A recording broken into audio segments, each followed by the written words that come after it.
VannKraken here, World of Warships Legends Alpha Tester. North Carolina thrilled crowds of New Yorkers who called her Showboat when she first sailed in 1940, and she continues to inspire a new generation of Legends players and streamers today. By the end of this video, we'll declare whether she knocks Sinop off her perch as the best tech tree battleship at Tier 6. Or maybe even just call her the best tech tree battleship in the whole dang game.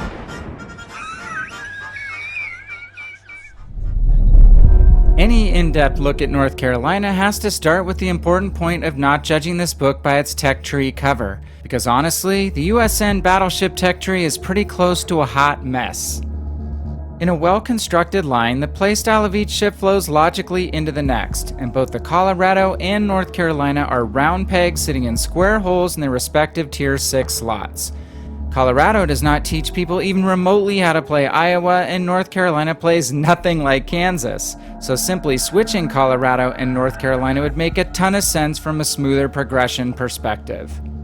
A second glaring issue is that Kansas being placed at Tier 7 is another major mistake and a letdown for players, as a better equivalent to Iowa on the alternate path would be Tier 9 Minnesota from PC, which has a stronger reputation and would be a top tier destination worth celebrating and more effective against legendary tier ships.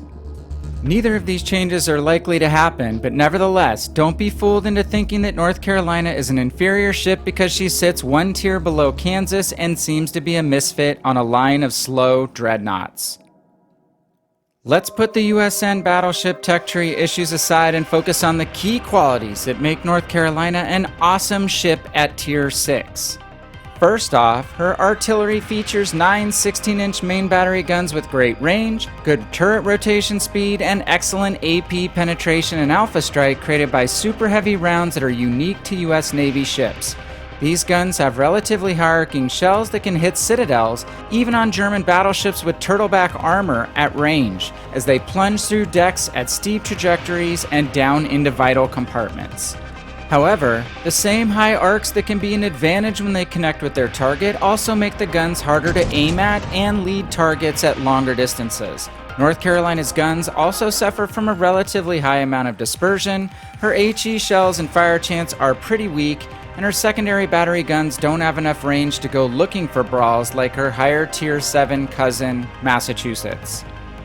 North Carolina had 24 credited aircraft kills in World War II. And thankfully, her legendary anti-aircraft capability is accurately reflected in Legends. She's a certified no-fly zone, with an AA rating that can be boosted to near 100 out of 100 depending on your commander skills and equipment choices, and she can launch a catapult fighter for additional AA and spotting capability. She literally has no downside in this category, and even Tier 7 carriers will be hesitant to attack her. From a survivability perspective, North Carolina has tanky enough armor when angled properly at about 20 to 30 degrees, and maneuverability features that can aid in keeping her broadside protected. But be aware that her citadel is located at the waterline and will be punished severely if you give flat sides to enemy battleships. Her topside superstructure armor is also relatively thin and can be perforated by higher pen HE rounds, which can sap her relatively low health pool of only 58,000 hit points, about 7,000 less than Sinop. Thankfully, you can minimize showing broadside to small windows of time with good overall mobility, including a workable rudder shift and a turning circle that is much tighter than Sinop's. And we're listing North Carolina's decent top speed of 27 knots as a weakness, but that's only because it's outclassed by some faster, higher tier battleships that she can't keep up with. Finally, from a concealment perspective, she does not get the stealthy surface detection rating of 12 kilometers or so that can be achieved on PC with Concealment Systems Mod 1, because it is available only to a small selection of battleships and Legends. So she's easy to spot for now with a base concealment range of 14.4 kilometers.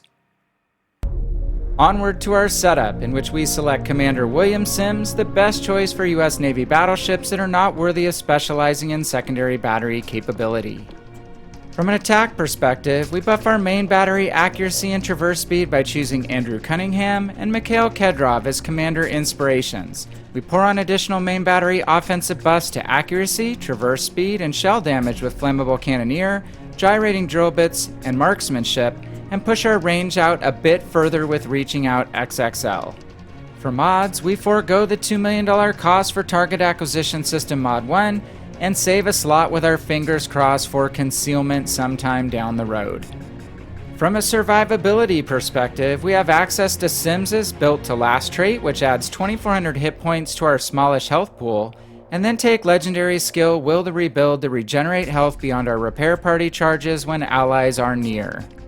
From a defensive mod standpoint, we pump up the volume of our anti-aircraft suite and say F you to CVs with AA Guns Mod 2, pushing our rating to an absurd 98 even without having purchased our hull upgrade yet, which adds 3 more guns. And finally, we take Damage Control Systems Mod 2 to protect against fire and flood damage, though we will consider swapping this out for Rudder Shift in the future as another option. Overall, our goal with this build is to boost North Carolina's mid to long range game with both accurate and powerful main battery AP fire.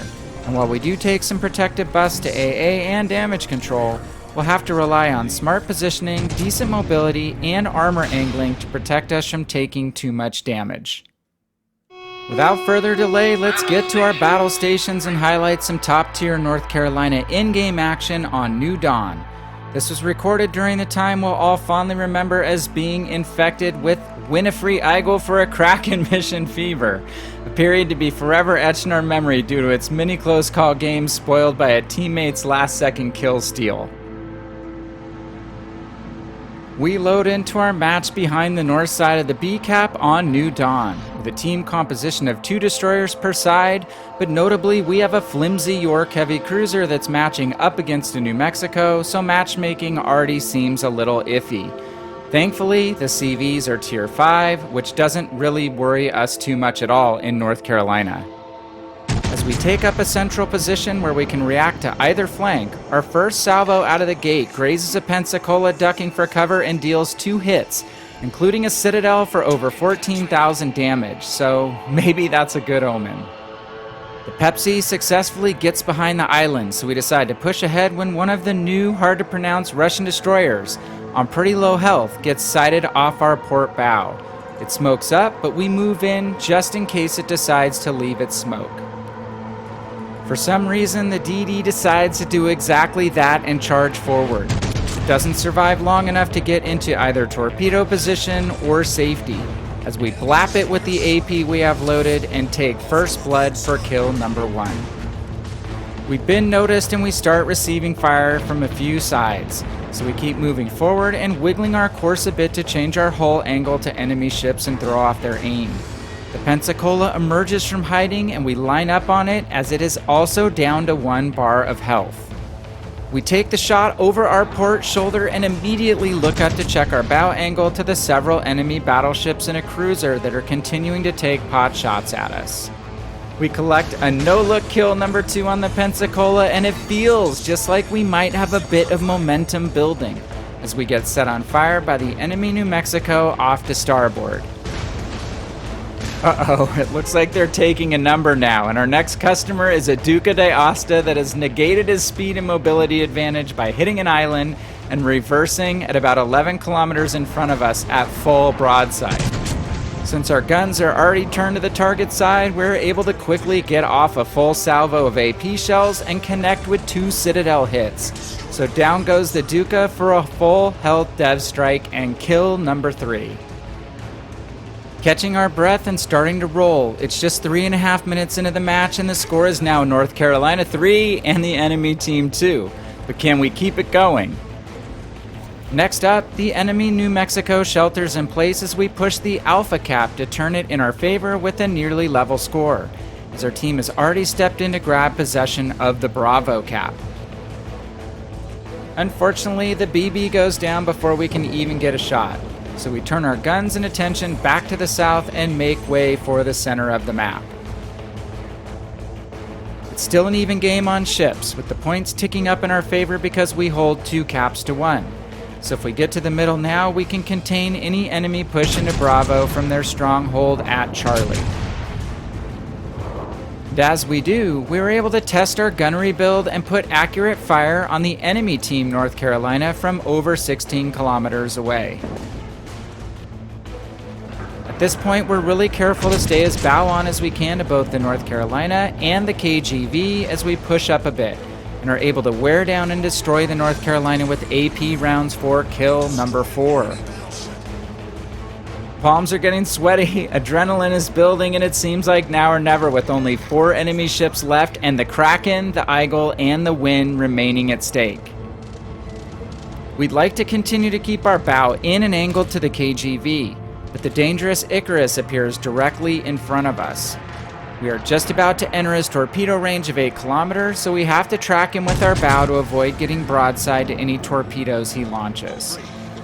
We keep AP loaded and land a hit while he smokes up, and we multitask by shrugging off some enemy attack planes. Then he repeats the mistake of leaving his smoke, and we swing the fully loaded back turret around to connect for kill number 5 and the Kraken.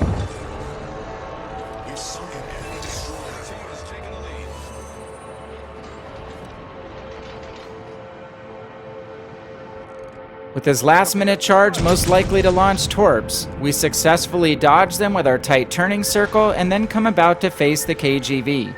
The Kraken mission is thankfully secured, but we still have some work to do to secure the win. Having a good base turret rotation speed and some buffs to it allowed us to kill the Icarus with our rear guns, and also helps us to quickly change our aiming point from the angled KGV to a broadside Surrey. But at less than 7 kilometers away, we only manage 3 overpens, and he survives just long enough to be killed by our allied destroyer. The enemy CV doesn't even try to mess with us again and goes after RDD, as we just barely miss killing the KGV with an almost 10,000 damage salvo. But we show a bit too much broadside in the process and demonstrate the weakness of our side armor by taking an 8,000 damage salvo in return. But we are in a good position to trade health at this point, so it's not a major mistake.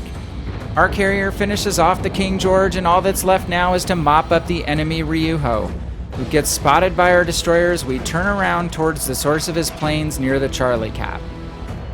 We have enough time to land several salvos, locking in a high caliber and a Confederate medal just before we finish him off for kill number 6. With just a bit over 99,000 damage, we are a model of efficiency as we nab the 6 kills and the Kraken we needed in only 38 hits, for a solid average of over 2,600 damage per shell, all while amassing a nice trove of ribbons and achievements that gross a healthy total of over 350,000 credits and 8,000 experience points, with just a ship XP booster in place. So let's quickly debrief this very fruitful game we've had by scoring North Carolina head-to-head with Sinop, to see if she can challenge for the title of the best Tier 6 tech tree battleship. First, we compare damage per minute, which is the true calling card of battleships. As we've witnessed in 2 game reviews now, both of these ships can really bring the pain with their powerful armor-piercing rounds. But North Carolina edges out Sinop by about 9,000 DPM and gets awarded 1 point. HE should be the secondary choice of shell for both of these ships, given its huge drop in potency as compared to AP, but we award a point to Sinop here for having nearly identical alpha strike values and a 5% better fire chance than North Carolina. For our next set of comparisons, we'll look at which ship has the playstyle advantage at different engagement ranges from enemy ships. In the long-range game over 15 kilometers away from foes, North Carolina takes a point due to her stellar main battery range and aforementioned super heavy AP plunging shell ballistics.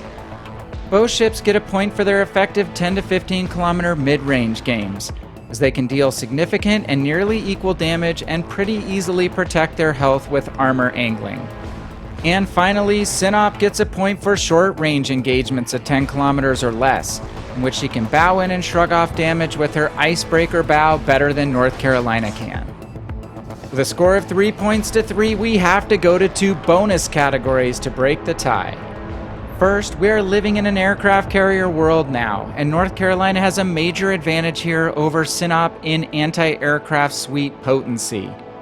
And finally, when it comes to true historical legend status, North Carolina is a ship that boasts an extensive wartime record and still exists today as an awesome museum ship that you can visit, while the modern Sinop only existed in the imaginations and paper plans of her designers.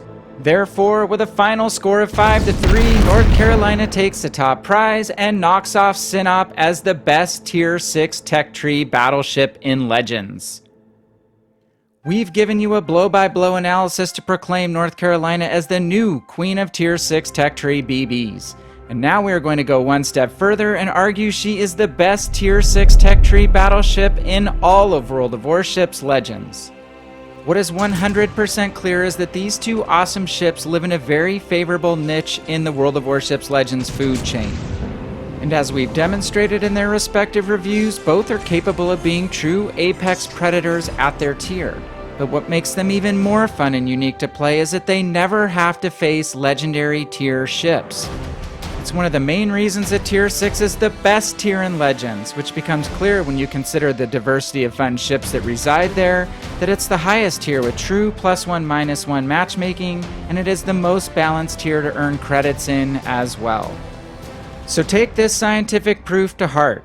If North Carolina is the best tech tree battleship at Tier 6, and Tier 6 is the best tier in Legends, then North Carolina is the best tech tree battleship in the game, period.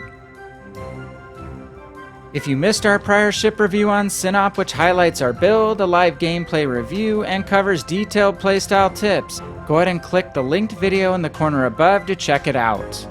Or feel free to browse our growing library of guides, tips, and tricks here on our YouTube channel, or catch us for a live stream on YouTube or on Twitch. Thank you so much for liking and subscribing if you enjoyed this video. It really helps the channel grow. This is your friendly neighborhood VannKraken, and I am out.